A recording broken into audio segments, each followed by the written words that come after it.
Bien, muy buenas tardes a todas las personas que nos están escuchando a través del Zoom y a las personas que también nos están escuchando a través del Facebook. Les saluda el doctor Edgar Coila, soy médico pediatra intensivista, representante de la Asociación Peruana de Medicina Intensiva Pediátrica. Hemos organizado una presentación en la cual va a participar el doctor Juan Carlos Celis. El doctor Juan Carlos Celis es médico infectólogo y actualmente es jefe de departamento de infectología del Hospital Regional de Loreto, y el doctor Germán Málaga, que es profesor principal de medicina de la Universidad Peruana Cayetano Heredia, es director del Centro de Estudios de la Universidad Peruana Cayetano Heredia y médico internista del hospital también, coordinador del Hospital Modular COVID del Hospital Cayetano Heredia. Bueno, la razón de esta presentación le hemos titulado junto con el doctor Celis es de lecciones aprendidas y no aprendidas de la pandemia. Hay algunos datos que nos están preocupando, creo yo, demasiado en relación a la mortalidad, por ejemplo, en las regiones de Loreto y Ucayali, que son regiones que todo parece indicar que ya han salido de la pandemia, básicamente porque se ha alcanzado la inmunidad de rebaño. Las primeras regiones fueron Loreto y Ucayali, que tienen una mortalidad determinada. Ahora, las últimas regiones, voy a poner un ejemplo concreto con Arequipa y Moquegua, que son regiones que han alcanzado la pandemia mucho más tarde, tienen datos de mortalidad muy preocupantes. O sea, en teoría son las que tendrían que lograr al menos paliar la mortalidad. Sin embargo, la mortalidad en Arequipa y en Moquegua es superior a la mortalidad general o global en Iquitos o en Loreto y Ucayali, ¿no? Entonces, creo que estos datos, junto a las disertaciones que ya hemos observado en redes sociales del doctor Juan Carlos Celis, son muy importantes de tomar en cuenta para tratar de hacer algún tipo de diagnóstico y establecer, redireccionar las estrategias que se están utilizando para enfrentar esta pandemia. Bien, sin nada más que decirles, vamos a iniciar la presentación del doctor Juan Carlos Celis y seguidamente vamos a tener los comentarios del doctor Germán Málaga, que también es un conocido médico que tiene puntos de vista que creo que son muy importantes de escuchar. Bien, doctor Juan Carlos, le cedo la palabra. Muchas gracias. Muchísimas gracias, doctor, por la invitación. Agradecer primero al Consejo Regional de Puno, a la Asociación Peruana de Medicina Intensiva Pediátrica y, por supuesto, al doctor Germán Málaga por acompañarnos. Es un honor estar acompañado por él. Gracias al doctor Coila por la invitación.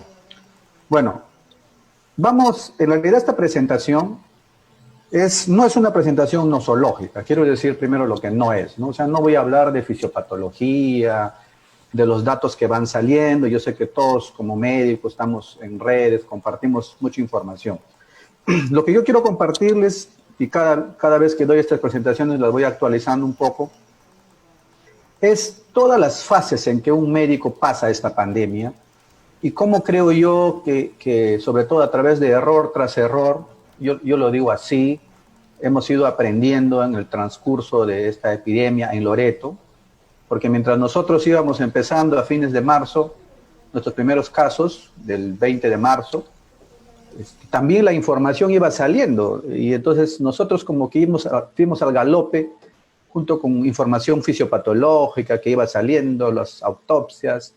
Entonces vivimos esta pandemia en una situación especial y eso nos da un pie a hablar un poco de las experiencias que hemos vivido y cómo creo yo que se está repitiendo lo mismo. Es como, para mí es casi un déjà vu, un tic, lo que veo que otras regiones pasan, lo que los médicos están sintiendo, de cómo se sienten avasallados por la pandemia y no saben qué hacer. Y sin embargo, nosotros ya aprendimos mucho de eso y nos cuesta transmitir. Y eso también es un tema que hay que después analizarlo. Hay muchas razones por las cuales no aprendemos rápido, no hay una red de aprendizaje. El Ministerio de Salud, como ente rector, por ejemplo, hasta ahora no ha tomado las lecciones de Iquitos, no nos ha invitado a ningún lado, no nos escuchan, no nos piden ser escuchados, no nos hacen caso, y hasta en algunas oportunidades hasta nos bloquean, porque tenemos opiniones en estos momentos bien contrarias a lo que está haciendo el ministerio. Y en todo caso, lo que yo quiero llevarles es un poco para que ustedes y todos los médicos, especialmente los más jóvenes que están empezando o ya están con la pandemia encima, sepan lo que hemos vivido y cómo nosotros, cómo ellos también probablemente estén pasando exactamente lo mismo. Lo cual no debería ser así porque hay lecciones que hay que aprender rápido. Entonces, y el otro tema fundamental es que no hay tiempo, pues, ¿no? O sea, hasta que nosotros publiquemos nuestros datos, yo lo pongo así, pues van a pasar de repente un par de meses. Y eso también es parte de la ciencia, así es como se aprende, ¿no? La ciencia tiene su tiempo, los datos tienen su tiempo en salir. Y mientras esto sucede, hay una total desinformación, hay una infodemia, hay información terrible que se comparte en redes y no sabemos cómo parar. Esto es un tema bien complicado. Muy bien, entonces, mi nombre es Juan Carlos Celis, yo soy actualmente médico infectólogo, jefe del Departamento de Infectología del Hospital Regional. Y eso es lo que vamos a conversar ahora. Aquí está más o menos lo que yo quiero hablarles en estos 30 minutos. De cómo nosotros recibimos los primeros casos en Iquitos, cómo también en ese momento caímos en esta esperanza de las drogas plausibles que tenían plausibilidad biológica. Yo recuerdo que fui incluso acá uno de los entusiastas de la cloroquina, porque es una droga que la conocíamos muy bien. Y entonces, ante estos estudios, aunque eran de poco, nosotros decíamos, bueno, medicina de guerra. Y ahí vamos a ver cómo eso también es un error de la cual yo si podía retroceder, diría, bueno, hubiera hecho al menos un grupo control, me hubiera permitido avanzar más rápido y aprender más rápido. Vamos a hablar rapidito de cómo caímos nosotros bien en una trampa que yo le llamo la trampa de las tomografías. Y todavía hay regiones que están en lo mismo, gente que está tratando lesiones tomográficas porque no hay información sólida, o sea, nadie advierte rápido, los mismos gráficos que todos compartimos, las tablas que compartimos, no lo explican bien. Y nosotros caímos en eso porque cuando nosotros, y para mala suerte, digo entre comillas, teníamos un buen tomógrafo aquí en Loreto en ese momento. Entonces caímos en eso porque ahí la información iba saliendo y cuando ya salió que no había que tratar mucho las lesiones tomográficas iniciales, para nosotros ya era fines casi de abril y ya habíamos aprendido eso, pero igual ahora veo que las regiones están en lo mismo. El uso de estos famosos antivirales, estas drogas que supuestamente lo usamos como antivirales, y un acápite especial sobre o mencionar la fase de que cómo nosotros viendo estas lesiones tomográficas, caímos en jalar un poco los corticoides más antes. Tuvimos unas 10 semanas, unos 10 días terribles en que quisimos jalar los corticoides un poco antes. Lo aprendimos rápido, pero ya se había regado estas famosas recetas estándar que vamos a hablar. ¿Y por qué tengo una aversión por estas recetas que se comparten, que es una cosa casi inevitable en estos días? Y cómo eso se ha trasladado a la comunidad y llegó un momento en que ni siquiera en el mismo hospital podíamos controlarlo. Cuando nosotros entramos en la crisis del oxígeno ya era tarde para nosotros, en el sentido de que cuando nos dimos cuenta que faltaba el oxígeno, al día siguiente fallecieron 2 médicos en la UCI por falta de oxígeno. O sea, fue terrible. O sea, y otras regiones que estén repitiendo lo mismo a pesar de haber visto a Iquitos 3 meses atrás, realmente es una cosa como una falta de previsión terrible de todos los que toman decisiones, de cómo no se aprendió de Iquitos nada, ¿no? Nada. Hasta el día de hoy nunca nos han pedido a nosotros, ¿sabe qué, doctor? Más o menos dígame 5 puntos por los cuales ustedes creen que ha pasado tanto en Iquitos y nada, ¿no? O sea, nosotros en nuestras redes y en estas que hacemos, estas presentaciones nosotros, gracias a la invitación de ustedes, pero a su vez hay 10 ponencias de otro grupo que habla casi lo contrario y entonces nuestro proceso de aprendizaje como médicos, como sociedad, como colegio médico, también está, y hay que decirlo de frente, yo lo digo por todas partes, ¿no? Ni siquiera los infectólogos nos ponemos de acuerdo. No nos ponemos de acuerdo, y eso al menos yo pienso que hasta los pacientes deberían saberlo, y yo creo que se salvaría mucho si el paciente entendiera que hay un grupo que ya estamos en desacuerdo con usar drogas en la primera fase, y hay otro grupo que sí, y que el paciente también sepa eso, pienso que hasta eso podría ser más útil. La conciencia de las falacias y los sesgos que siempre criticamos a los pacientes, nosotros también hemos caído. Y decir unas cuantas cosas sobre qué sigue igual, ¿no? Y por eso me gustó esa frase de no aprendidas, porque si nosotros ya más o menos hemos aprendido cuáles han sido nuestros errores, y nada, no se aprende, o sea, no se recogen esas experiencias y entonces se está repitiendo exactamente lo mismo. Tengo algunas sugerencias porque me he dado cuenta en todo este tiempo en que trato de convencer a algunas personas de que no usen ya drogas en primera fase. Es que hay personas pues muy inteligentes y convencerle a una persona inteligente después que ha asumido una posición es bien difícil. Entonces tengo una sugerencia: cuando en situaciones de pandemia y de crisis, tú podrías aprender un poquito más rápido que yo, que me tocó un mes pasar de esa fase de la esperanza de drogas, utilizarlas, colapsar totalmente y después decepcionarme con la realidad enfrente, y entonces pasar ahora a otro momento mucho más pensado y no tan entusiasta con drogas, sin seguir los parámetros científicos que la medicina nos exige, ¿no? Y algunas acciones urgentes que creo que están viviendo ahorita otras regiones, incluyendo nosotros. Y por último, esto último que le he agregado justo ahora, la famosa, lo que yo llamo la crisis de la atención primaria, ¿no? Cuando yo escuché que por fin vamos a dar más importancia a la atención primaria, dije, bueno, por fin, algo vamos a hacer, algo nuevo.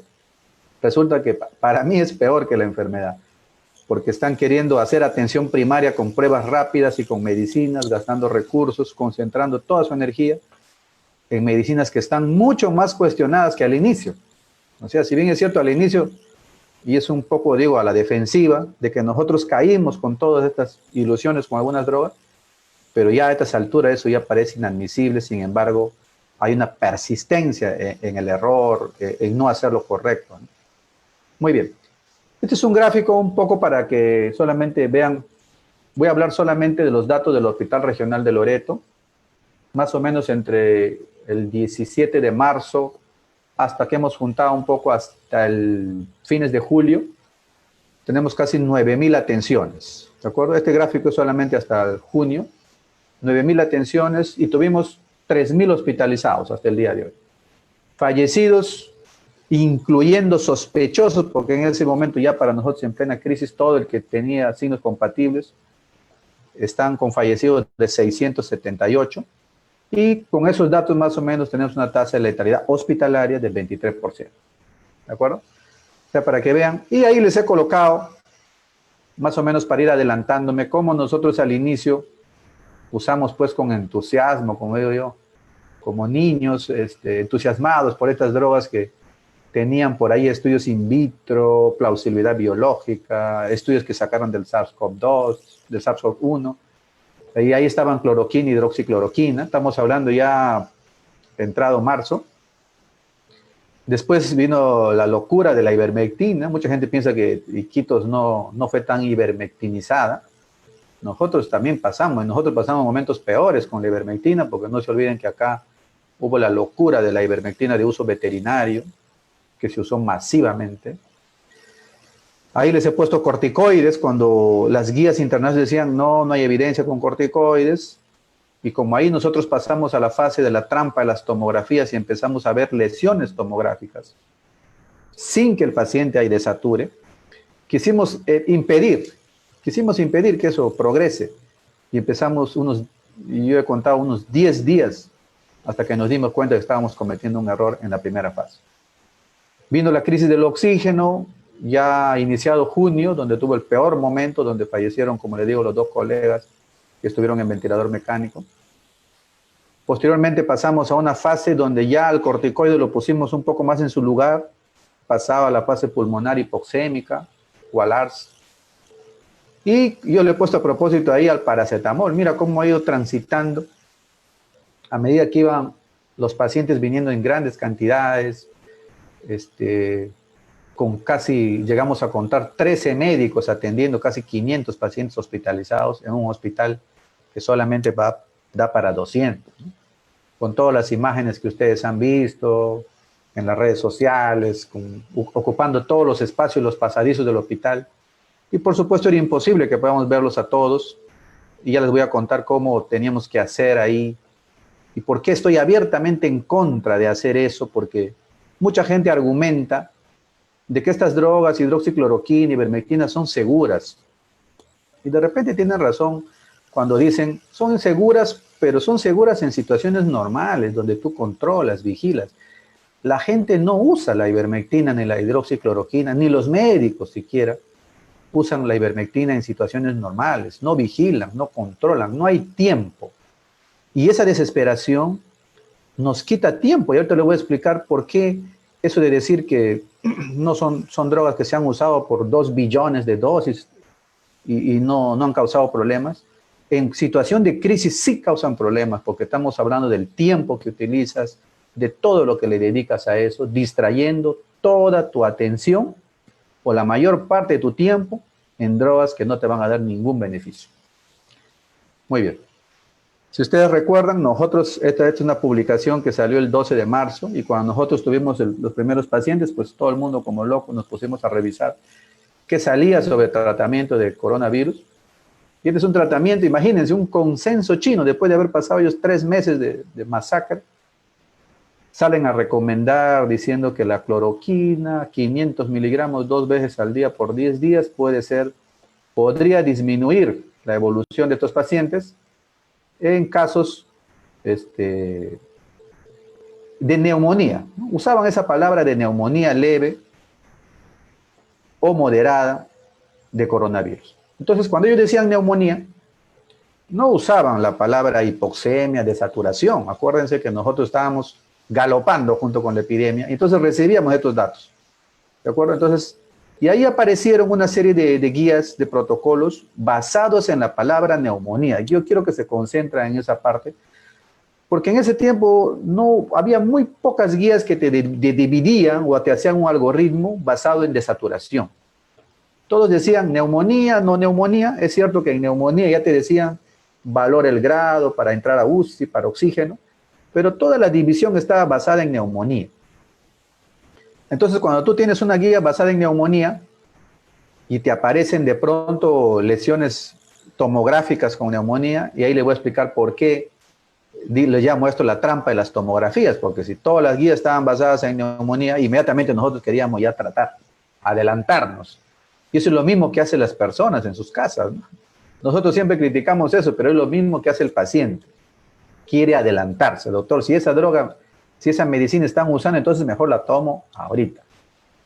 Bueno, acá una fotito sobre cómo fue, los primeros pacientes llegaron con neumonías graves, con ARS, y ahí usamos todo lo que ahora yo llamo los mejunjes, que en ese tiempo estábamos esperanzados, ¿no? Aquí decidimos usar incluso cloroquina, otro grupo usaba hidroxicloroquina, acitromicina, no solamente como antibiótico, sino como inmunomodulador. Ceftriaxona, porque puede estar coinfectado, atorvastatina, lopinavir, ritonavir. Acuérdense que lopina, ritona todavía siguen ensayos que están ahí recién saliendo de evidencia. Ivermectina ya estaba ahí. Y corticoides que estaba en dudas. ¿De acuerdo? Muy bien. Entonces, estos protocolos, que si uno los miraba en profundidad, que venían de todas partes, de España, de Italia, siempre nos hablaban de esta división de neumonía y después de si tenía o no el paciente comorbilidades para decidir o no iniciar un tratamiento, que en esos momentos pues eran hidroxicloroquina y acitromicina, digamos las vedettes de ese momento, ¿no? Y entonces inmediatamente también salieron estos gráficos hablando ya un poco de fisiopatología. Entonces acá quiero que se concentren un poco. Cuando nosotros recibimos esta información, entonces dijimos, bien, miren, acá hay una fase viral, que supuestamente acá es donde actúan las medicinas que queremos dar ahora, cloroquina, hidroxicloroquina. Después había una fase pulmonar, pero yo recuerdo bien que en ese momento no estaba claro porque ni estos gráficos ni los textos que había nos decían cuánto duraba cada fase. Recuerdo bien que en ese momento ya nosotros en crisis me ponía a buscar porque ahora ya recordando, digo, bueno, en dengue yo tengo claro que los primeros 3 días son fase viral, no pasa nada, solo paracetamol y después me viene la fase crítica o de extravasación plasmática donde tengo que tener cuidado. Pero acá no nos decían exactamente cuánto. Había los datos entre 3 y 12, era muy amplio. Ahora hay datos más claros que ustedes tienen, no tienen por qué estar dudando ya mucho de las fases de la enfermedad. Es cierto que hay pacientes donde no está claro los números, pero más o menos ya tú sabes que hay una fase viral, el estadio pulmonar que hay que dividir entre no hipoxémica y hipoxémica, y la fase que llamamos hiperinflamatoria, tormenta de citoquinas, etcétera, ¿no? Pero en ese momento no lo sabían, y miren lo que ponían en ese momento, ¿no?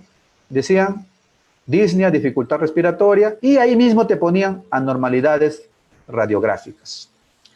Entonces, si nos ponían anormalidades radiográficas ahí en el medio, para nosotros ya era una fase pulmonar, y por lo tanto ese paciente estaba a puertas de entrada a la fase hiperinflamatoria, y lo que hicimos fue eso, jalar las guías que estaban acá y todo el mundo ponía, la jalamos más al medio. Entonces, esto es lo que nosotros vimos. Les pongo esa tomografía ahí porque eso es exactamente lo que nosotros veíamos cuando le tomábamos a un paciente en fase inicial, y como teníamos un buen tomógrafo y estamos personal de salud contagiándose, amigos, vamos a tomar la tomografía, ¿no? Porque el paciente ya empezaba a toser, y entonces encontrábamos estas lesiones que ustedes ven acá, lesiones subpleurales, posteriores, envío deslustrado, pegadas hacia atrás. Y entonces nosotros dijimos ahí neumonía. Pero en realidad esos pacientes estaban recién saliendo al tercer, quinto día. Y por eso es que la gente que toma tomografías muy tempranas se va a encontrar con esto. Entonces, por eso le digo, aquí fue una trampa para nosotros, porque no supimos dónde acomodar, porque la información iba saliendo ahí. Y ya cuando estás con los casos encima, ni tiempo para leer. Ya los pacientes estaban viniendo y nosotros leíamos y veíamos cómo iban saliendo. Y estas imágenes nos confundieron. Empezamos a jalar esas lesiones pulmonares que deberían estar, pues, el lugar correcto sería, pues, fase 1 o fase viral. No, nosotros cuando vimos eso, pensábamos estar nosotros en fase pulmonar. Y hablo de fase pulmonar hipoxémica o de repente a punto de entrar en la fase hiperinflamatoria. Y creímos que ahí hay que tratar, y entonces de ahí hidroxicloroquina o cloroquina, ivermectina, acitromicina. Y al final, ¿qué pasó? Los mismos pacientes igual no sabíamos si estaban complicados, están haciendo efectos adversos, polifarmacia, sobremedicación. Por eso es que ahora estamos en contra de hacer eso en esta fase, ¿no? Muy bien, en esa fase usamos todo eso, y como digo, unos 10 días en que decidimos jalar un poco los corticoides, y no se olviden que los corticoides son una trampa porque te hace sentir mejor, el paciente se siente mejor. Y a los 7 o 10 días empezaron a regresar esos pacientes más complicados que antes. Así que ahí aprendimos y entendimos muy bien, porque tuvimos un grupo de pacientes al cual los seguimos tomográficamente, que no habían usado corticoides, y otro grupo que sí había usado corticoides. Y para nosotros fue claro, se vino la luz, estoy hablando de la quincena de abril más o menos.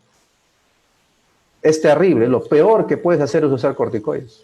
Algunos de nuestros propios colegas le dimos corticoides, algunos de nuestros colegas se automedicaron con corticoides. Muchos de los pacientes que se agravaron se automedicaron con corticoides en esos momentos, porque esas recetas ya no estaban en el hospital, estaban en la comunidad. Se repartían por todo lado. Y la gente desesperada buscaba esas medicinas que están usando en el hospital. Por eso es lo terrible que a veces damos estos mensajes que se dan en charlas, y la gente lo traslada inmediatamente, esto hay que usar, o esto están usando, y no aclarar ni el momento, ni la dosis, ni el lugar en que se debe usar estos medicamentos.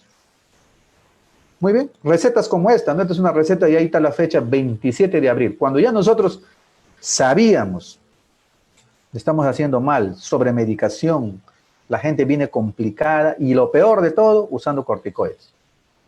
Cuando yo recuerdo haber visto esta receta, dije, no, por favor no usen corticoides tan temprano. Porque miren lo que dice arriba, sospechoso de COVID, sin factor de riesgo, y descartar neumonía, o sea que ni siquiera estaba desaturando, pero el paciente ya recibía toda esa lista de medicamentos en la comunidad. Estamos hablando de un paciente en consultorio externo. Muy bien. Pero las cosas ya no son así, ¿no? Ustedes ya tienen información más clara, ahora ya te ponen números.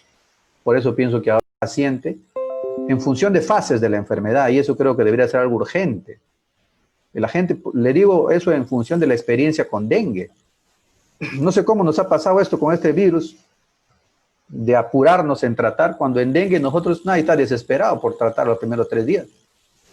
Al paciente le decimos, señor, esto es un dengue, los primeros 3 días, 4 días, no se preocupe, va a ser malestar de cuerpo, mialgia, le va a doler el cuerpo, solamente va a usar paracetamol, y a partir del 4.º día vamos a tomar un hemograma para ver si hay plaquetopenia, y me va a avisar si tiene signos de alarma. ¿De acuerdo? Utilizando ese símil, ahora explico a los pacientes, le digo, esta enfermedad, coronavirus, tiene 3 fases. La primera fase, mucha tranquilidad, no hay que desesperarse, vamos a manejar solamente los síntomas. Y en la segunda parte, a la cual no todos van a pasar, solamente los que tienen factores de riesgo, obesos, diabéticos, comorbilidades, vamos a tener cuidado. En los jóvenes ni se preocupen, tranquilos, solamente vamos a vigilarlos. Y si hay estos síntomas de alarma, dificultad, se cansa, se agita, no puede ni hablar, inmediatamente vamos a entrar en el manejo de la segunda fase. Y entonces, así es como ahora manejo, me va muy bien, tranquilo, no estoy sobremedicando, y eso es un mensaje que hay que transmitir urgente, porque la gente igual en las otras regiones está desesperada por tratarse desde el primer día de sus síntomas. Muy bien, finalmente es algo así, ¿no? Es algo así como yo le explico, hay que decir al paciente, bueno, de cada 10 personas que van a hacer esta fase viral, no todos van a pasar a la fase pulmonar, hay que saber explicarlo, detenerlos, y para mí eso debería ser la atención primaria. Eso vamos a hablar al final, pero atención primaria, ¿con qué? Atención primaria están haciendo con drogas que no tienen ningún efecto, cada vez hay más evidencia de que no sirven para nada en esta enfermedad, y con pruebas rápidas que no tienen nada que ver, en los primeros 7 días van a salir negativos, sobremedicando a la gente, etc. O sea, en realidad detenerse a explicar esto es casi una emergencia a la gente que está en pánico, que está en crisis en las regiones. Ahora, a mí me va muy bien con un audio que he hecho explicando esto, ¿no? A todo paciente que me llama, le digo, revisa estos 10 minutos de esta fase y después me avisa. Doctor, se entiende clarito. O sea, la primera fase, doctor, solamente paracetamol, señores. Y vamos a vigilar sus signos de alarma cuando pasen los 5 a 7 días, si es que usted va a pasar o no, y si no lo pasa, tranquilo. Por último, siempre hay que decirlo, va a haber un grupo, especialmente los pacientes comórbidos, los que toman corticoides en primera fase, obesos que van a pasar a la fase hiperinflamatoria, que son los que probablemente van a llegar a necesitar grandes cantidades de oxígeno, hospitalizados, inclusive UCI, ¿no? Entonces, esta explicación hay que saberla hacer, los médicos tienen que hasta, anotarlo, imprimirlo, tener listo, porque en esa explicación no hay tiempo cuando estás avasallado con una pandemia. Y en tus hospitales, tus primeros pacientes como que estás muy holgado, y después cuando ya vienen 30, 50 al día, ya no puedes hacer nada. Muy bien, yo recuerdo que en esas épocas miraba este protocolo, que le tengo mucho respeto a Yale por este protocolo. Ellos se han mantenido firmes en una cosa, seguramente muy bien asesorado por su equipo científico, pero miren este algoritmo de Yale desde el primer día en que salieron sus primeros protocolos. Para ellos todo empezaba cuando el paciente desatura. Yo le he seguido a este protocolo y en ningún momento han hablado de neumonía. Este protocolo empezó así: saturación de menos del 94% o 95% si es gestante. Ahora van a ver que le han agregado o debajo del basal para la altura, etc. Recién ahí empezaban su terapia adyuvante. Y si era no, terapia de soporte. Monitorear, vigilar, controlar, aislar, pero nada de tratamiento más que sintomáticos. Eso estamos hablando de antes de mayo. Y esto ha sido el último que acaban de publicar en julio. Solamente, creo que tuvieron como 2 semanas a la hidroxicloroquina y de ahí la retiraron. Porque para ellos es paciente confirmado, sospechoso. Cuando desatura, recién empiezan sus terapias, lo que ellos llaman terapias complementarias, ¿no? Remdesivir, ellos todavía lo tienen ahí. Ya agregaron dexametasona, 6 miligramos, como pueden ver ahí. Y abajo considerar tocilizumab si es que no hay respuesta. Entonces ellos se mantienen en que si vas a experimentar drogas, muy bien, que pase al ensayo clínico. Y esa es una de las cosas que nosotros no podemos hacer hasta ahora como sociedad, ¿no? Y hablo en general de las universidades, los institutos, o sea, no podemos armar ni siquiera un grupo control, señores. Y ellos, obviamente, me imagino que en Yale pues, tendrán toda la posibilidad de desarrollar ensayos clínicos. Así que todas las drogas que alguien quiere usar, muy bien, quiere usar lopinavir, ritonavir, a ensayo clínico, hidroxicloroquina, ensayo clínico. Y la evidencia que va saliendo lo van colocando. Pero ellos se mantienen firmes. El tratamiento empieza cuando el paciente desatura menos del 94%. Todo lo demás, antes de eso, soporte. Controla la saturación, mídelo, visítalo, su hemograma, su PCR, si estás dudando, su ferritina y todo lo que ya sabemos ahí. Pero nada de tratamiento. Recién cuando pasa ya, empiezan a considerar los esquemas terapéuticos. Lo que les decía de las recetas estándar. Miren esta lista de medicamentos.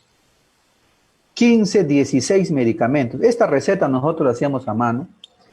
Y en algún momento, ante la desesperación, avasallados por la poca cantidad de profesionales, prácticamente soportados por los residentes, los bachilleres que nos ayudaban, habíamos 13 médicos en el peor momento de la pandemia. Y teníamos que hacer, miren esta receta. Si se dan cuenta ahí, ahora solamente nos quedaríamos con enoxaparina, dosis bajas de corticoides, y aquí estamos hablando cuando todavía estábamos utilizando dosis altas de metilprednisolona, que ahora ya sabemos que no se debe hacer. Por eso es que cuando alguien me insiste y me dice, mira, pero la ivermectina no tiene muchos efectos adversos, se ha usado, pero se ha usado, pero miren, cuando se usa en una situación de crisis, si ustedes ven esa receta, yo me demoraba todo mi tiempo en atender un paciente, estaba concentrado en escribir todo lo que ustedes ven ahí. Y por lo tanto, la atención de los otros pacientes que no llegaban ya porque el tiempo se iba, estaba reducido por la cantidad de medicamentos que estábamos usando. Miren cuántos medicamentos hay ahí que ahora no usaríamos. Hasta atorvastatina, lopinavir, ritonavir, acitromicina, hidroxicloroquina. O sea, no es solamente el hecho de que estas medicinas produzcan, como dicen, pocos efectos adversos, sino que te están quitando toda tu energía y tiempo, no solamente en la fase hospitalaria, sino en la fase comunitaria, que deberías dedicarlo a la segunda fase de la enfermedad, que es donde todos debemos concentrar nuestros esfuerzos. ¿De acuerdo? Me da un poco de vergüenza hablar de esta parte, pero le tomé foto. Escribí en la pizarra cuando estábamos avasallados totalmente, no había tiempo para escribir en las historias clínicas.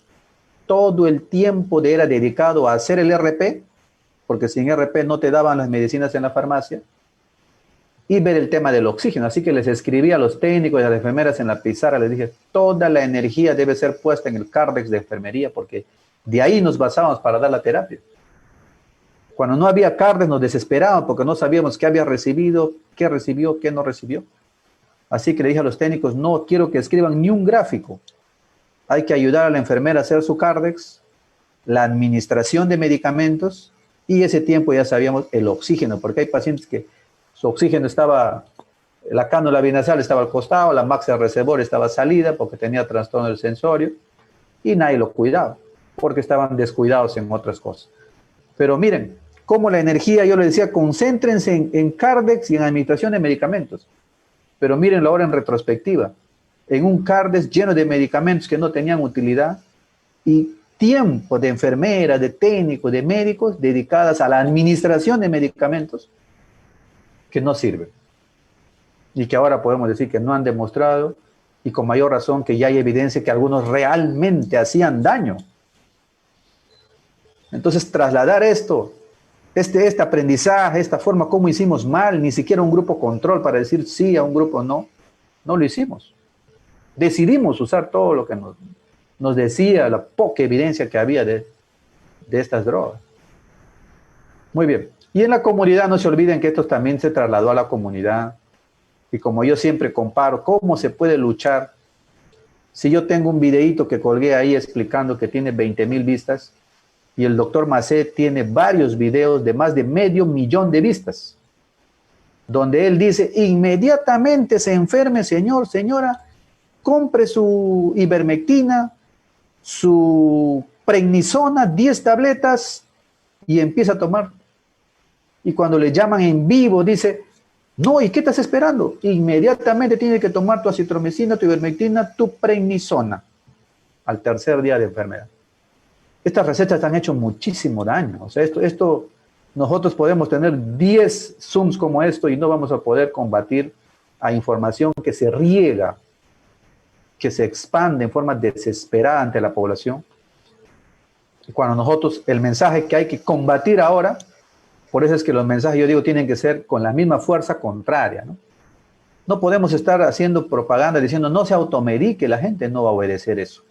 Hay que ser bien contundente o más contundente.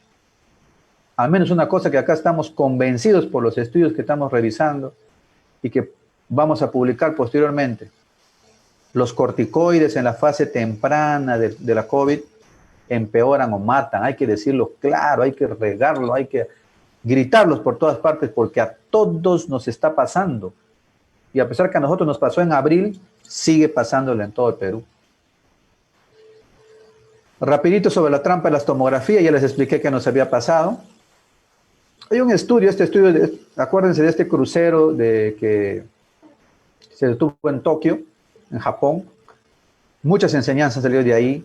Uno de los primeros reportes fue a inicios de abril, y ahí hablaban, el primer reporte era sobre imágenes tomográficas.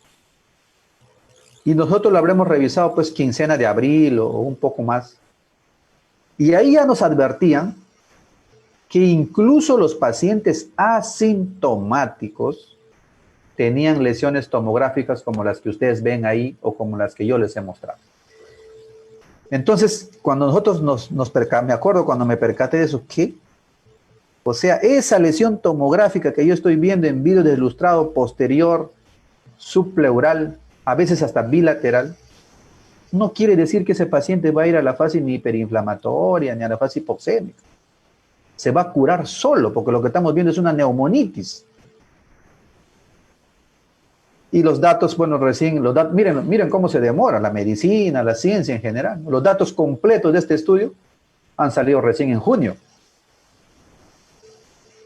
Los hallazgos radiográficos salieron en abril, me acuerdo en una publicación online. Y la publicación completa explicando de que hasta los asintomáticos tienen lesiones pulmonares. Entonces nos agarra a nosotros, decimos, wow, ¿qué hemos estado haciendo? O sea, ¿qué hemos estado guiándonos de unas tomografías asustados, pensando que estos pacientes van a llegar a morir tratando tomografías? Mucha gente todavía sigue haciendo eso. Finalmente, ¿qué queda? ¿No? Esto es lo que queda de la ITSA, hay que decirlo, o sea, hay que saber explicar a los pacientes, ¿no? Corticoides al paciente que tiene requerimientos de oxígeno, no antes. Es más, hay que proponernos abiertamente en contra de usar corticoides a la gente que no requiere oxígeno. Porque sabemos no solamente que no sirve, sino que de todas maneras va a empeorar al paciente. Y bueno, de ahí está tocilizumab, que todavía tiene mucho que explicar, remdesivir, que ni siquiera reduce la mortalidad, y así van saliendo los datos, ¿no? Y los demás solamente se quedan en ensayos clínicos, y seguramente lo que les espera es lo mismo que a hidroxicloroquina. Muy bien, entonces finalmente, ¿qué tenemos? ¿No? O sea, yo por eso digo, esto no es para hacer una charla sobre la evidencia que va saliendo, sino cómo estamos nosotros ahorita. En primera fase, señores, de 5 a 7 días, hay que usar el símil del dengue, les digo yo, porque acá todos aprendemos dengue. De repente no es un buen mensaje a nivel nacional, porque no todos han manejado dengue. Pero nosotros acá, mis médicos, digo, lo mismo que hacemos en dengue. ¿Tú te desesperas cuando ves una fiebre el primer día en dengue? No. Primeros 7 días, solamente manejo de síntomas, paracetamol. Si tiene mucha alergia, mucha rinorrea, en algunos casos clorfenamina. Y hidratación, y eso sí, evitar el uso de corticoides. O sea, no solamente hay que hablar en positivo, en negativo también es importante porque la gente se está automedicando demasiado. Y el corticoide es lo peor que pueden hacer en esas fases. La segunda fase, recién usted cuando hay disnea, signos de alarma, de saturación, va a considerar realizar exámenes radiográficos, si es que tiene una duda, va a realizar exámenes, va a considerar de acuerdo a esos resultados la enoxaparina, la dexametasona y manejo del medio interno, que muchas veces por estar haciendo esas terribles terapias nos hemos descuidado en muchos pacientes. ¿De acuerdo? Muy bien, me ha gustado un post que leí por ahí, por eso lo adapté con este gráfico. Al final lo que uno tiene en esta enfermedad, como en dengue, por ejemplo, es que tienes una ventana, tienes una ventana terapéutica donde tienes que hacer tu intervención. Porque en dengue nosotros siempre decimos 3 días, 4 días, fase crítica, recién hay que poner el endovenoso, evitar la hipotensión, porque la extravasación plasmática te puede ganar, y ahí es donde intervienes. Antes de eso lo mandas a su casa, pero le adviertes sobre los signos de alarma.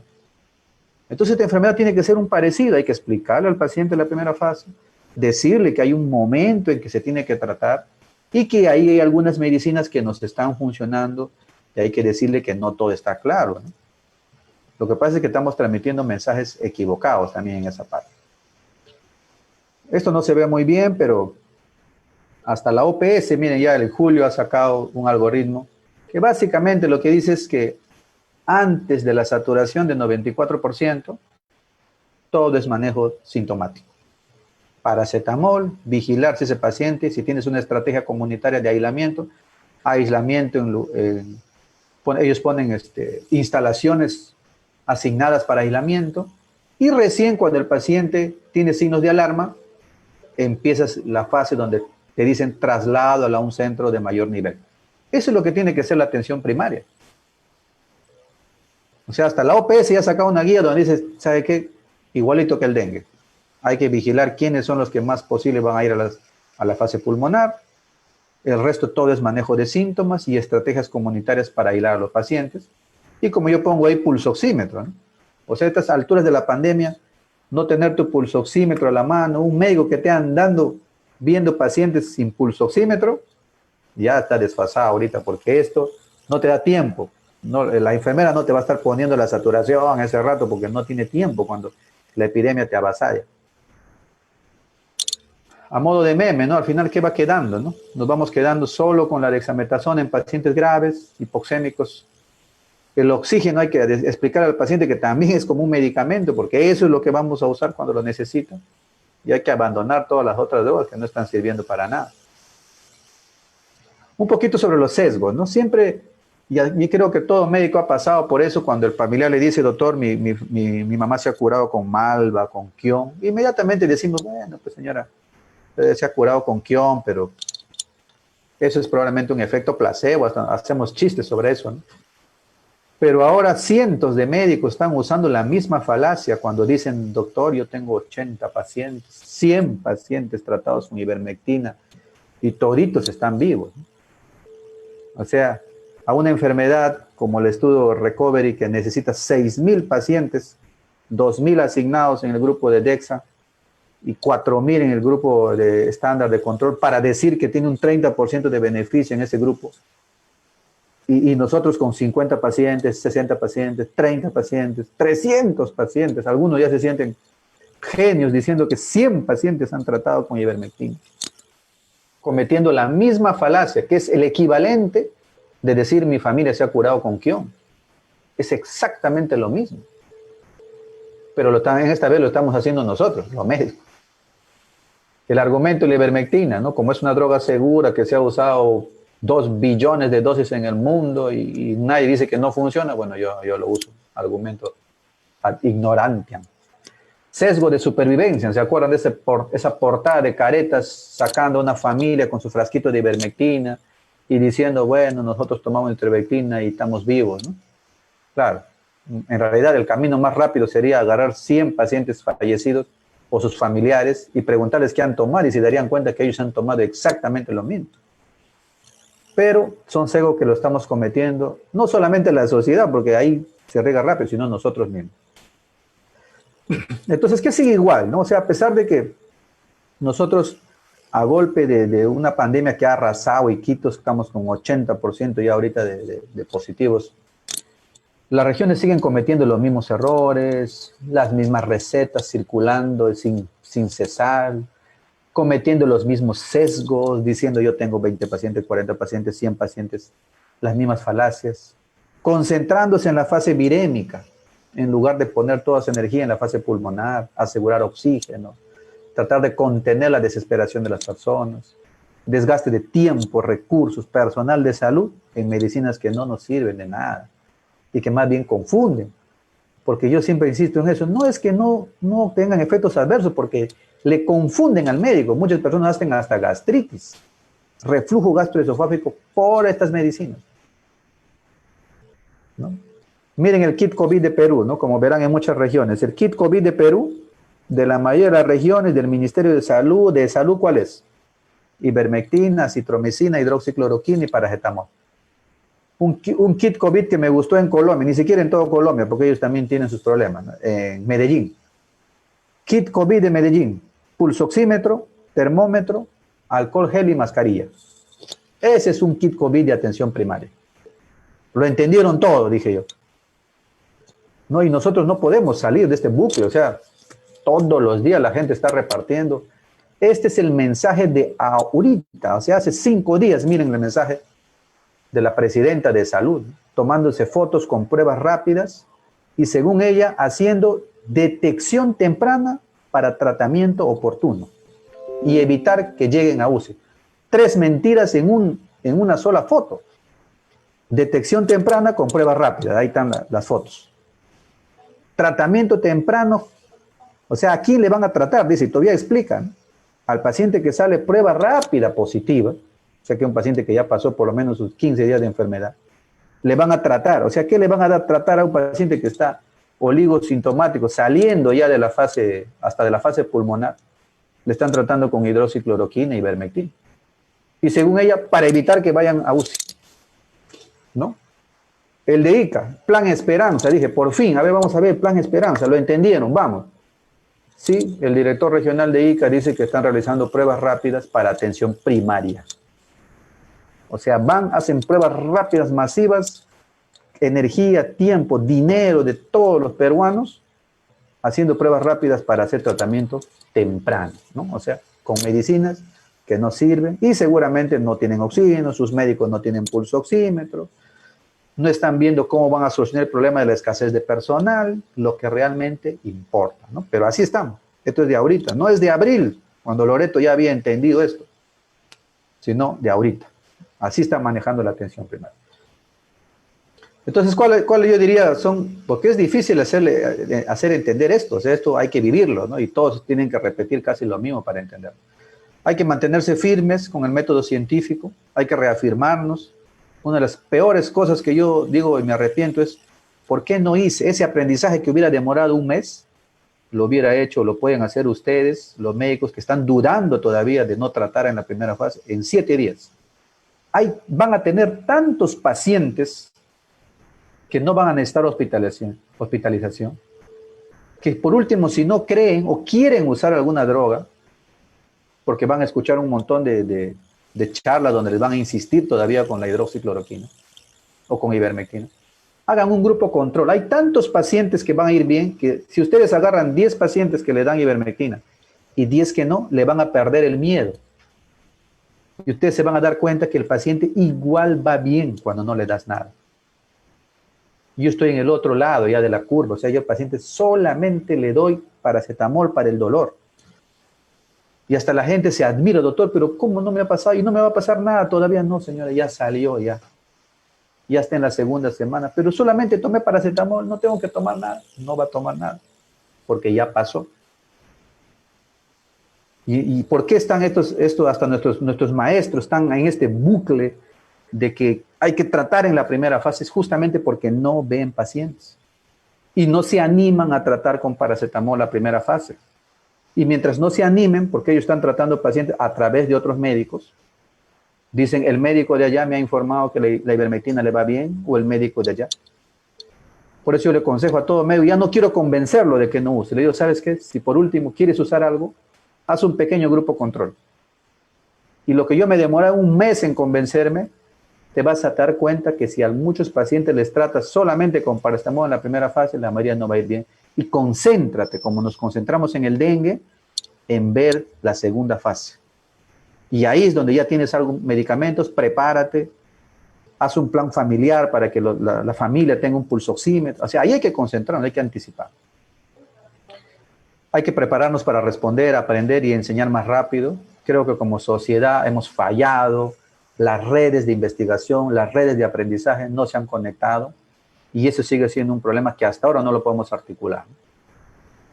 Finalmente, lo que yo considero acciones urgentes. Si alguien me diría, ¿qué entonces hacemos ahorita, doctor Porú? Así me hablan algunos porque son mis amigos. Entonces, ¿qué hacemos? Muy bien. Explícale a la gente con paciencia, masivamente, si eres un alcalde, si eres una autoridad, explícale masivamente que esta enfermedad tiene fases. Así hacemos en dengue, todo el tiempo nos ha ido bien. Hay una primera fase, una segunda de concentrarnos en la fase pulmonar hipoxemia y una tercera donde pocos van a llegar. Pero si en esta fase tomas corticoides, te vas a ir peor. Si en esta fase te sobremedicas, vas a ir mal. Si en esta fase tomas tomografías y empiezas a tratar tomografías, te va a ir mal. Ese mensaje es urgente. Hay que contener la desesperación, las noticias falsas, que parece una misión imposible ahora. La sobremedicación y sobre todo evitar el uso de corticoides en la primera fase. Y más bien concentrarnos en la segunda, ¿haciendo qué? Porque la gente dice, entonces, ¿qué hago? Bueno, prepáralo. Mucha gente dice, pero un pulsosímetro cuesta caro. Bueno, haz un plan familiar, haz un plan de barrio para que la gente tenga este aparato y te pueda decir, aunque sea por teléfono. Hay mucha gente que con esto la puedes contener porque dice, doctor, siento que me ahogo, mire tu saturación, 98%. Estás un poco asustada, tranquilo. Me avisas cómo va, anota en un papelito tu saturación y cuando ya pasen los 10 días deja de asustarse y no se desespera. Menos concentración de pacientes y entonces eso es lo que tenemos que contener. Pulsoxímetros, oxígeno, que haya tratamientos. Y como ahora está de moda, reafirmarnos en que sin ciencia no hay futuro. Si no hacemos ciencia desde el primer momento, aunque sea en una situación de crisis, deberíamos haber hecho como sociedad, como colegio médico, como universidades, haber hecho grupos, controles, iniciar un ensayo para tener fuerza como grupo, como investigadores, ¿no? Pero hasta ahora no podemos armar uno. Y hasta que salgan los datos, que seguramente van a salir en diciembre, ya todas las regiones habrán pasado por lo mismo que hemos pasado nosotros. Muy bien, eso es lo que quería compartir con ustedes. Cualquier pregunta, creo que el doctor Málaga nos va a ayudar Sí, con muy algunos bien, comentarios.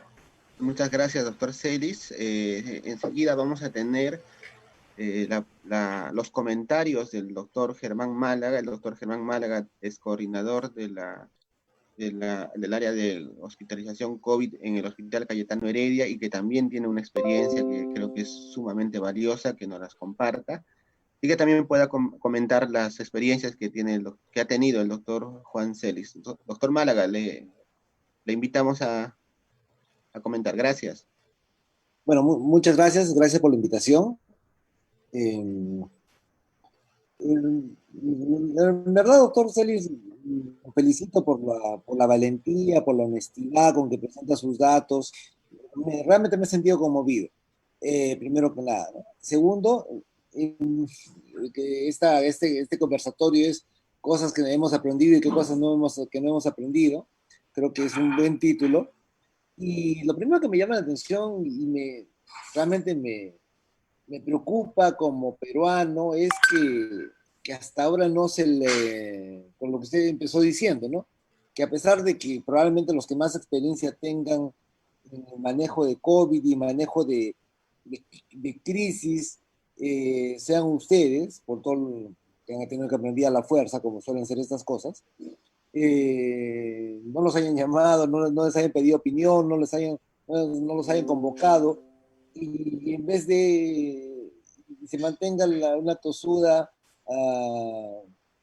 tosudas guías que siguen manteniendo medicamentos, a pesar de que, como hemos visto, ya, ya hay y hay un montón de evidencia que sugiere que no solo no sirven, sino que podrían ser dañinos. Y ahí es donde el mensaje suyo es importante también, ¿no? El mensaje de que, claro, los expertos siguen diciéndonos, hace 40 años usamos hidroxicloroquina, lo usamos todo el tiempo la ivermectina, pero nunca bueno, sin tener o sin dejar o detenerse un momento a pensar que esta es una enfermedad multisistémica, ¿no? Es decir, tiene una fase viral, pero es una enfermedad y como usted bien lo ha dicho y que también bueno, mencionado varias veces, una cosa es usar ivermectina para desparasitar o para sacar unos piojos, una persona sana, y otra es una persona que está en una fase virente con un virus que entra, daña el endotelio, produce daño multisistémico, donde la condición física de esta persona es totalmente distinta. Y lo mismo pasa con la hidroxicloroquina. Nadie usa hidroxicloroquina en pacientes con reumatoides descompensadas, sépticas y complicadas. Entonces, esa falsa percepción de seguridad, de que son drogas seguras y por lo tanto los usamos. Y, y la última resolución ministerial en la cual implantaron el kit COVID es a principios de junio, estamos en agosto y seguimos a pesar de los cambios y la evidencia que ha surgido.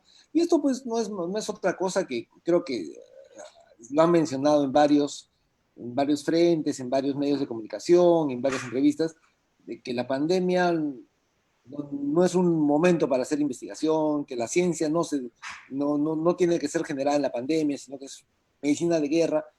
Claro, y podría haber sido en marzo de repente, pero ya estamos en agosto, ¿no? En agosto y creo que, como usted bien dice, ha habido, y claro, el ejemplo es Inglaterra, que sí ha tenido la capacidad de, ciertamente hay pocos países que lo han hecho, pero hemos tenido ya tantos pacientes, ahora, digamos, bueno, yo me dedico a investigación en el hospital, en la universidad, y en verdad hablábamos con un amigo hace pocos días, decíamos, oye, como investigadores realmente deberíamos sentir vergüenza, ¿no? Porque hasta ahora no sabemos qué funciona, no sabemos qué no funciona.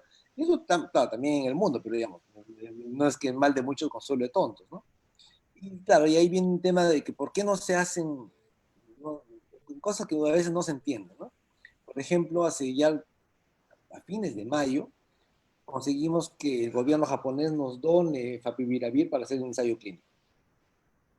Lo único que se necesita es que el gobierno peruano diga, sí, acepto tu donación. Pero Digemid dice, no te puedo aceptar, no puedo hacer hasta aprobarte el ensayo, darte esa carta, hasta que no me presentes las características técnicas, disolución del producto, ¿no? Y las cosas que exige Digemid. Entonces le pedimos a los japoneses, pero te lo estoy regalando, no te lo voy a dar hasta, y no sé cuál es el número de lote hasta que no te lo dé, ¿no? Entonces estamos entrampados en ese, pues claro, por un lado saca una, que creo que fue muy bien, que se establezca el comité consultivo para revisar las aprobaciones de los ensayos clínicos, y efectivamente funciona rápido, pero después con los mismos cuellos de botella. Por ejemplo, en medicina Auripo, si uno quiere hacer un ensayo clínico, uno tiene que buscar los fondos para pagar la póliza, ¿no? Cuando, digamos, es de interés nacional que se hagan ensayos clínicos. ¿Y con qué póliza? ¿De dónde va a salir? Los fondos no es que abunden claro, y son pólizas que son caras, ¿no? Los investigadores no tenemos de dónde sacar para las pólizas, pero bueno, tenemos ese tipo de cosas. Y parece que en verdad lo escuchaba y decía, parece que mentalmente hemos estado conectados, ¿no? A mí me pasa todo el tiempo que me dicen, sí, mi vecino le di la ivermectina y se sintió perfecto.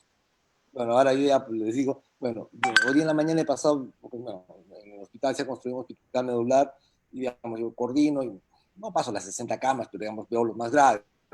Pero bueno, pero mi respuesta es, mire señora, yo estoy a cargo de 62 pacientes graves, porque todos los pacientes que se admiten ahí son graves, y todos han tomado ivermectina. O sea que esa excusa que usted tiene no funciona. ¿Sí? Desde mi punto de vista, yo podría decir que todos los pacientes están complicados porque toman ivermectina. El otro problema que tienen este tipo de estrategias de medicalización, porque son estrategias de medicalización, es que la gente siente, y por los medios de comunicación, y probablemente también tengamos que ver nosotros algo de culpa, en el sentido de que no tenemos las mismas capacidades comunicacionales que sí tiene otra gente, ¿no? Por ejemplo, alguien habló y dijo que sí, el COVID es una coraza, la ivermectina es una coraza contra el COVID, es un mensaje que ha calado y que la gente pues tiene una falsa sensación de seguridad porque toma su ivermectina y se reúnen y van a sus fiestas y cada vez que se van a reunir con amigos se toman su ivermectina con esta falsa seguridad que les ha dado. la autoridad, ¿no? Porque finalmente la autoridad es la que hace, toma tu kit COVID y medicalízate y toma. Pero bueno, seguimos con ese tipo de cosas, seguimos con ese tipo de falacias, ¿no? Nuevamente, también es culpa nuestra, creo, porque no saber comunicar, pero hay quien dice, si yo le daba a mi hijo y mi hijo se curaba, pues, mi hijo tendría una forma leve, ¿no? Y es un experto porque por ahí anda diciendo. Y hay cosas pues que ya son inauditas, ¿no? Y que creo que también deberíamos tener como gremio, o por lo menos la parte de gremio que estamos alineados hacia tener una práctica mucho más mm, conservadora, porque bueno, hemos aprendido ya la evidencia nos está enseñando también de que tenemos que ser conservadores. Por ejemplo, ya pues que alguien salga a decir que si te baja la saturación de 90, 500 miligramos de metilprednisona, yo creo que eso debería tachar como una negligencia, prácticamente, ¿no? Sí, pues y en base a lo que empecé diciendo, que se ha menospreciado y se ha ninguneado la investigación, la medicina basada en evidencia, es que, claro, salen ese tipo de comentarios como lo que usted decía, de que digan, sí, detección temprana con prueba rápida. A estas alturas de la pandemia creo que eso es ignorancia, ¿no? Es ignorancia y es imperdonable que sigan ocurriendo de parte de nuestras autoridades, ¿no? Y claro, y todo esto pues está generando que el dinero se invierta en comprar medicamentos, ¿no? O sea, se han comprado varios millones de dólares en medicamentos. Y como usted también decía, pues, 4 meses después, por ejemplo, que en Arequipa se queden sin oxígeno, que en Huánuco se queden sin oxígeno, que en Moquegua se queden sin oxígeno, cuando hemos tenido 4 meses para prepararnos, la operación que hicieron con la planta de oxígeno en Iquitos, que pusieron en un tiempo récord, en 4 meses se han podido poner 20, 30 plantas de oxígeno en el Perú, porque, claro, el tema es que nunca vimos el horizonte, ¿no? Nos dedicamos solamente a ver a cómo medicalizamos y cómo repartimos medicamentos, y de paso, el otro gran daño que creo que esas estrategias le han hecho al manejo de la pandemia es que le han dado una herramienta política a las autoridades, ¿no? Entonces los alcaldes, los gobernadores, por congraciarse con sus pueblos, van y reparten medicamentos y dejan de hacer lo que tendrían que hacer, ¿no? Que es mitigación de seguimiento de contactos, generar la solidaridad de los barrios, de los distritos, en general la resiliencia, ¿no?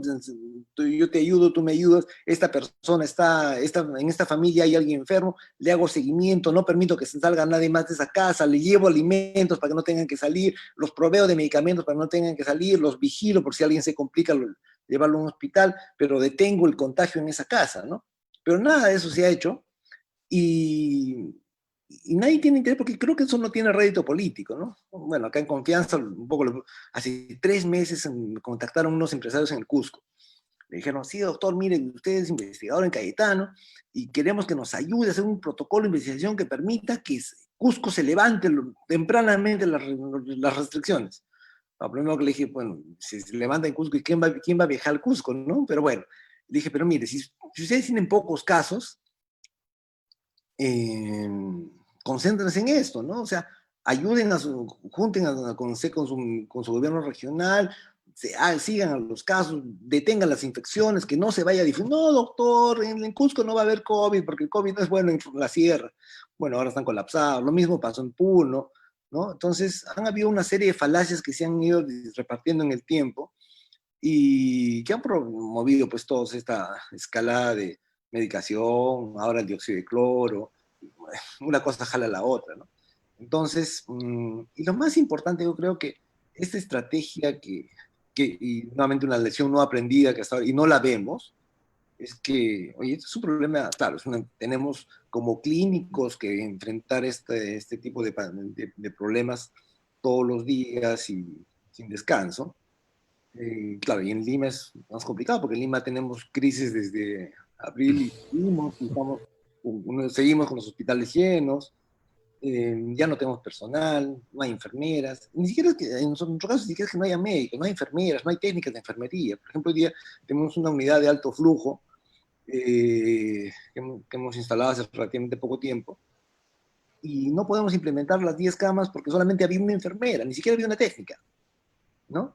Y claro, dices, pues, sí, pues, claro, y está pasando pues que, y por diferentes motivos, ¿no? Que porque no les pagan, porque no hay la suficiente, porque se enferman, pero encuentro que en la mañana en la unidad teníamos solamente una enfermera para 8 pacientes, todos graves, todos con alto flujo, que había que están con su sonda, que ponerles alimentación por la sonda, acomodarles las... Entonces, ese es un problema que no hemos aprendido a valorar. Y claro, ¿cómo evitamos que esto siga pasando? Mitigando los contagios. Es un problema de salud pública. Es un problema de salud pública que nos hemos dedicado a medicalizar, ¿no? O sea, creo que ese ha sido, si hubiera algo que siempre me preguntan, ¿tú qué harías distinto? Yo haría distinto es eso, ¿no? O sea, ver cómo enfrentar un problema de salud pública con soluciones de salud pública, ¿no? No con medicalizar ni con generar pánicos detrás de promover la migración. Y ciertamente, también creo que es una responsabilidad de los médicos, ¿no? A estas alturas de la pandemia, quedan médicos que a la primer síntoma o como profiláctico te den corticoides. Yo creo que también es un tema que vamos a tener que resolver después. Seguramente ahora va a ser complicado, pero y ahí es cuando es tan propicia creo que debería ser sin educación y sin ciencia no hay futuro, ¿no? Porque la educación médica también ha dado muestras de que es bien deficiente, ¿no? Pero muchas gracias. Muchas gracias, doctor Germán Málega. Quería hacerles una pregunta a ambos en relación a ciertos datos. Ustedes saben que la base de datos del SINADEP ya ha sido liberada y realicé el cálculo de la tasa de mortalidad por 1000 habitantes de Loreto desde la semana epidemiológica 10, que es cuando empezó la pandemia y empezaron el número de fallecidos. Y para Loreto, por ejemplo, hasta la semana 31 ya tiene una tasa de mortalidad por 1000 habitantes de 2.3. He sacado solamente la tasa de mortalidad de la provincia de Maynas, que es el distrito, que es la ciudad de Iquitos, ¿verdad? Para Ucayali, la tasa de mortalidad es 3 por 1000 habitantes.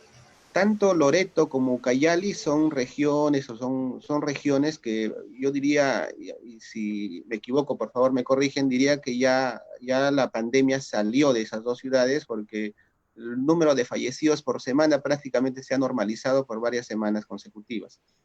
Ahora, la tasa de mortalidad en Arequipa, que está en la mitad de la pandemia probablemente, y todavía no ha terminado, está en 3.8 por 1000 habitantes. ¿Ya? Casi un 180% más que Loreto, que ya salió de la pandemia. Y para Moquegua, que recién inicia, porque Moquegua recién está empezando, ni siquiera ha llegado a la meseta, tiene 3 por 1000 habitantes.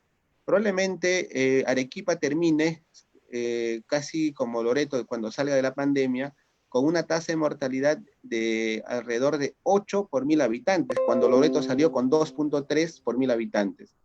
La pregunta que quiero hacerles es evidente que la tasa de mortalidad global, estoy calculando la tasa de mortalidad por el exceso de defunciones en ambos casos, en todos los casos, por el exceso de defunciones. Es más alta en Arequipa y en Moquegua, cosa que realmente yo diría que es vergonzoso porque han tenido muchos meses de tiempo para prepararse. Ahora, la pregunta es, ¿creen ustedes que la respuesta que se ha organizado tanto en Arequipa como en Moquegua, en lugar de ayudar o de paliar el número de fallecidos, está consiguiendo aumentar el número de fallecidos, dado que hay muchas conductas médicas en las cuales se está sobremedicando, etcétera, una serie de cosas que podrían ser ocasionadas por esto, ¿no? No sé qué me comenta, doctor Celis, doctor Málaga. Bueno, en realidad es bastante difícil responder ahora mismo a una pregunta como esa, pero obviamente hay varias ideas, varias cosas que nosotros también estamos pensando.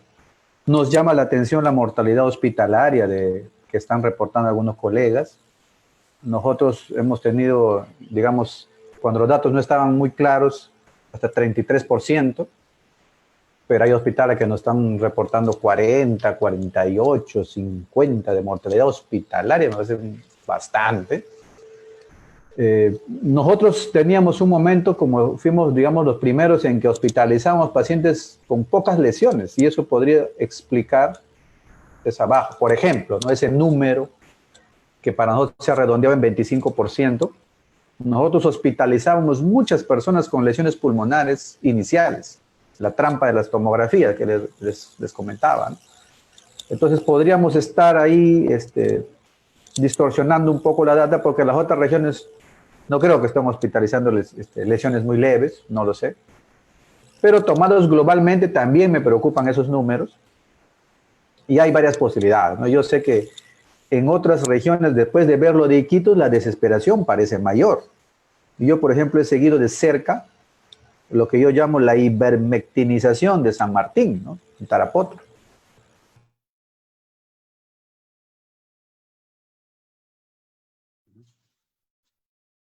Se queda congelado, creo, doctor. Sí, parece que su... Su audio no está entrando. Sí. Bueno, mientras regrese el doctor, Ya, aún está bien. Ajá. hay unos comentarios a lo que... Claro, Está tomando la gente en la periferia, ¿no? O sea, ¿qué están tomando? Y ese estudio podría ser más rápido. Y creo que tendría más rápida respuesta, decir, bueno, de 100 pacientes que hemos analizado en Iquitos, en estos, ¿qué han llegado tomando? Como dice el doctor Málaga, todos ya han llegado tomando todo. Entonces ya no puedes hacer un estudio ahí que diga solo ivermectina, solo hidroxicloroquina, porque todos generalmente ya han tomado de todo cuando llegan al hospital.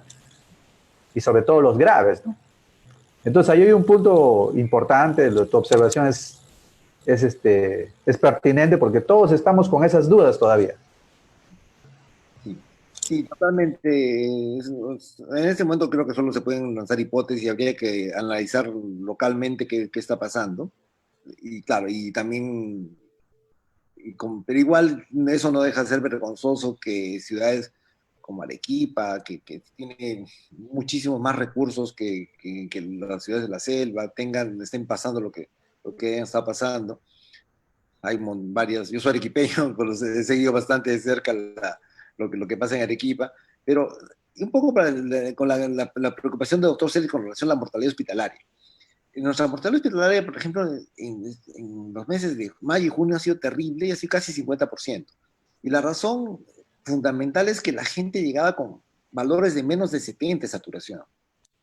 Entonces, si llegan personas con 70 de saturación, o sea, no puedes dejar de admitirlos, pero no tienes ninguna oportunidad de tratarlos, ¿no? O sea, a esas personas los vas a poner en ventilador, no tienes ninguna oportunidad de tratarlos.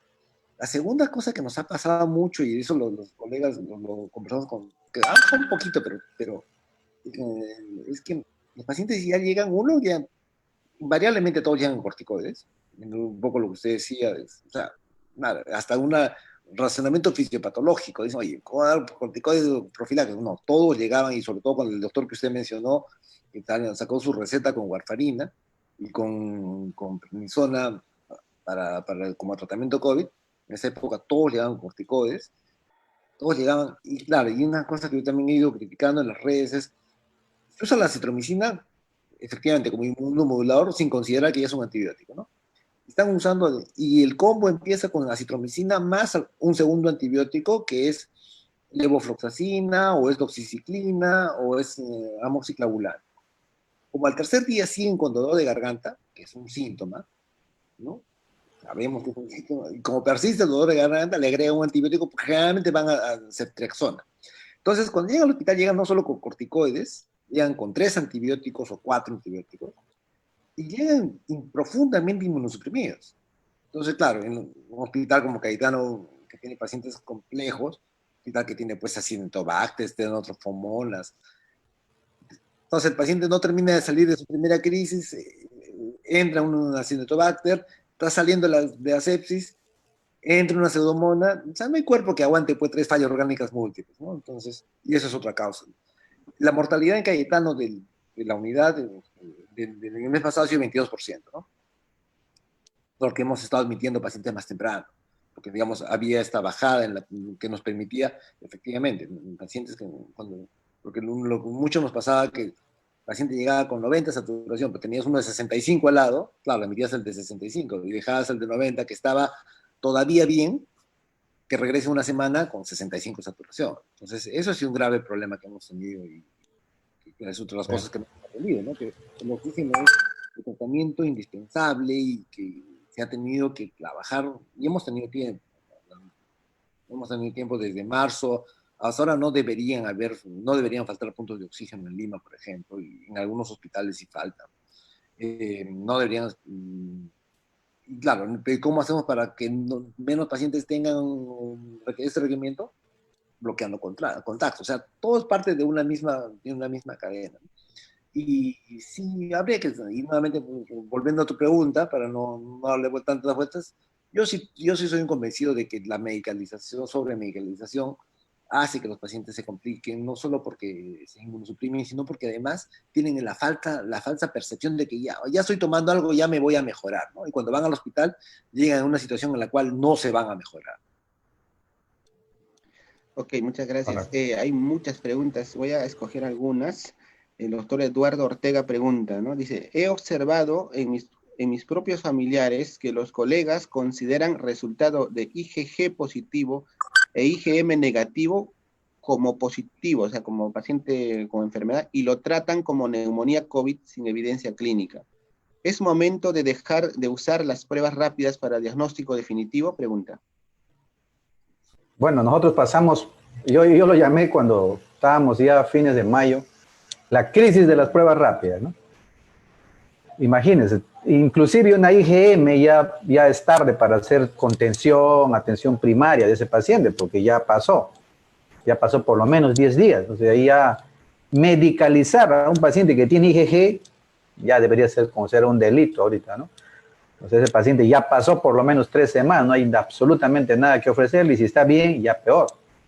Pero esta percepción comunitaria que es difícil de controlar porque no hay información continua sobre explicar que la prueba rápida lo que mide es el anticuerpo y que no es el virus, te digo que yo no salgo todavía de ese bucle, o sea, de 10 consultas que puedo tener, porque ahora estoy de jefe, paso por acá, la mitad es, doctor, me sigue saliendo mi prueba positiva, ¿y por qué te has hecho prueba? ¿Quién te ha autorizado que te hagas una prueba y por qué? Cuando no hay que repetir ninguna prueba, y si nosotros le hemos hecho al personal era para saber quiénes ya habían pasado, para pasarlas a otras unidades. No era el objetivo ni diagnóstico, porque tú ya tuviste la enfermedad, tuviste hospitalizado. ¿Cuál sería la razón para usar las pruebas, no?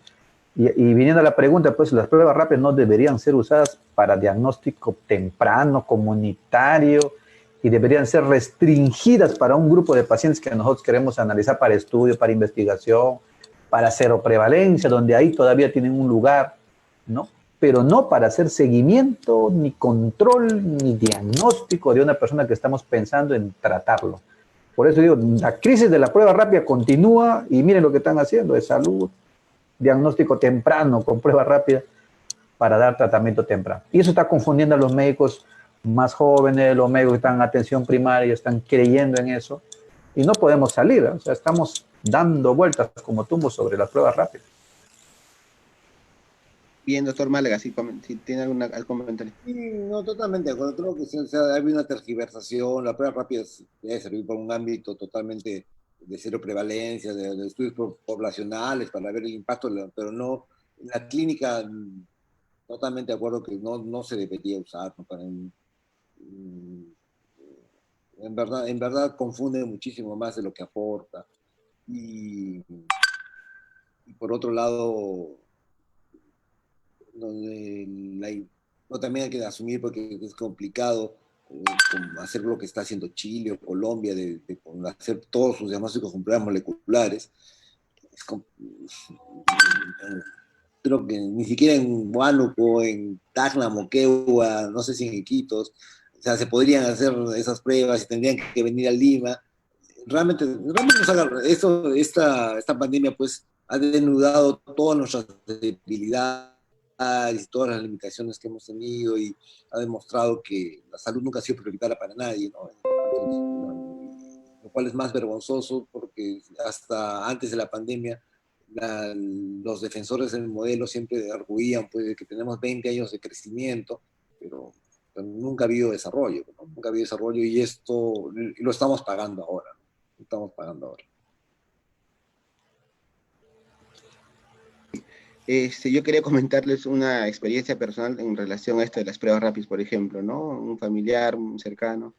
en Lima acude a un hospital COVID con síntomas relacionados a la infección y le prescriben una receta en fotocopia, como si fuera un volante, se le da al paciente, y como no había camas, se va a casa y como tenían personal de salud que era familiar, se le empieza a aplicar hidroxicloroquina, acitromicina, ivermectina, dexametasona, ceftriaxona y onoxaparina. No se preguntó mucho en relación a qué fase de la enfermedad, simplemente se le hicieron la prueba rápida, salió negativo, pero como tenía contacto se le dio. A las 2 semanas la misma persona regresa al hospital COVID, a la semana, perdón, a la segunda semana la enfermera regresa porque sigue con malestar, dolor de tórax, etcétera, y le dan la misma receta, por otro médico le da, la misma receta fotocopiada, y se regresa a casa, y empezando la tercera semana, que ya empieza con dolor de cabeza, posiblemente por el estrés, ¿no? Regresa nuevamente al hospital COVID y le dan la misma receta con la misma prescripción, con los mismos medicamentos. Eso está pasando en Lima, en un hospital COVID, eh, y les hablo de un caso que lo he visto hace una semana, ¿no?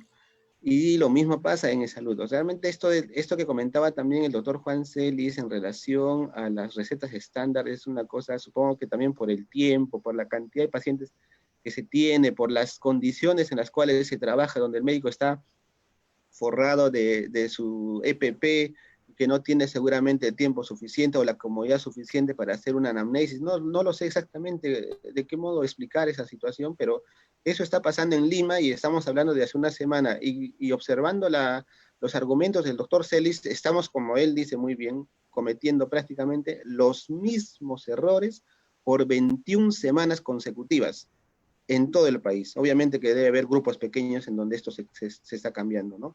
Yo la verdad pienso honestamente que la mortalidad en las últimas regiones viene explicado porque se está sobremedicalizando y estamos aumentando las complicaciones por los medicamentos, y por eso creo que vamos a tener, en realidad esto se cumple para todas las regiones. Solamente Iquitos, Silo y Ucayali van a tener la menor mortalidad a nivel nacional, y todas las demás están teniendo mayor mortalidad. Yo solo he puesto el ejemplo de Arequipa y de Moquegua, pero si hago el cálculo de todas las otras regiones que ya están en la mitad o más de la mitad de la pandemia, tienen mayor mortalidad que Iquitos y Ucayali, ¿no? Y los que recién están empezando posiblemente van a caer en el mismo saco, ¿no? Bien, hay otra pregunta con la cual vamos a terminar la presentación. Voy a... mm,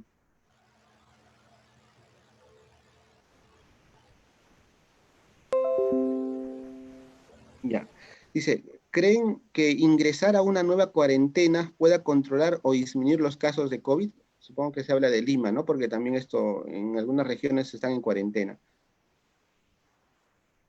Yo lo que creo es que la cuarentena siempre va a tener un lugar, digamos, cuando estás en las primeras partes de la enfermedad, de la epidemia, y de hecho que debe haber contenido algo.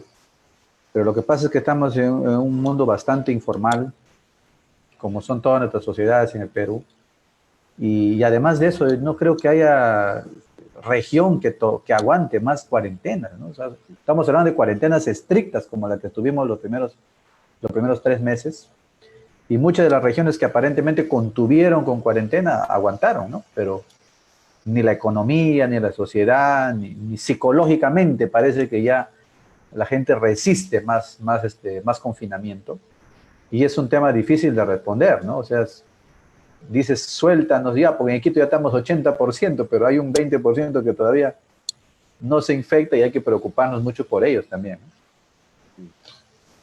Sí,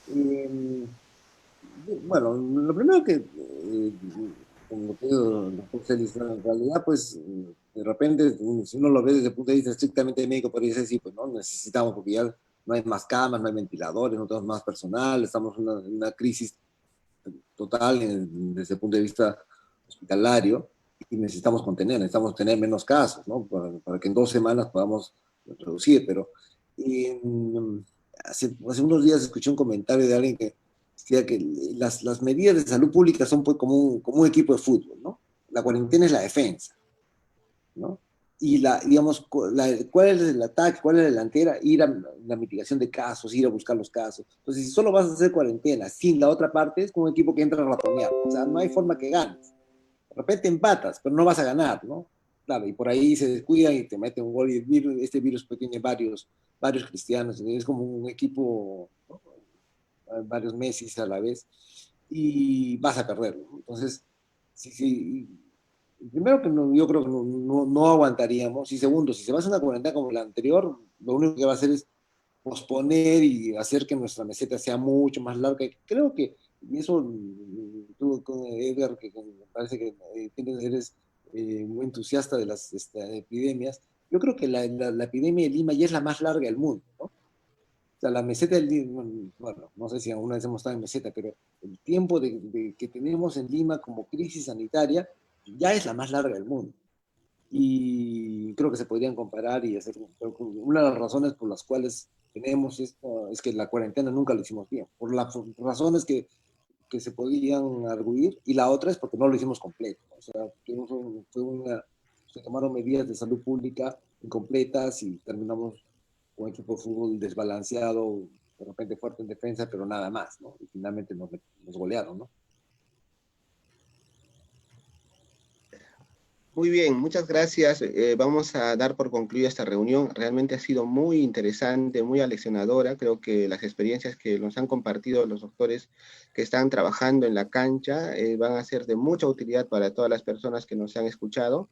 Y yo les quiero invitar, estimados colegas, a seguir haciendo este tipo de presentaciones. Yo creo que de a poco, si poco a poco, sumando más personas, podemos revertir esa, digamos, esa avalancha que nos está ganando, ¿no? Esa avalancha de la sobremedicación, etcétera. Creo que se puede revertir y además, porque creo que es un deber de vertirlo, tenemos que comprometernos a hacerlo, porque si no lo hacemos, muchas más personas van a verse perjudicadas y sabiendo ¿no? Y teniendo experiencia como la que ustedes nos comentan de que las cosas se pueden cambiar. Muchísimas gracias, doctor Celis, doctor Málaga, y como les comento, yo les invito para las siguientes semanas, seguramente vamos a tratar de gestionar nuevas presentaciones, incluso contrastar ideas con otros colegas que puedan tener puntos de vista diferentes, ¿no? Para luego debatirlos, ¿no? Muchas gracias y muchas gracias a todos los que nos han seguido tanto en el Zoom como en el Facebook. Nos Gracias a despedimos, ustedes. gracias. Gracias, doctor Málaga. Gracias, Feliz. Hasta luego. Chao, Gracias, chao. doctor Málaga. Nos vemos. Chao.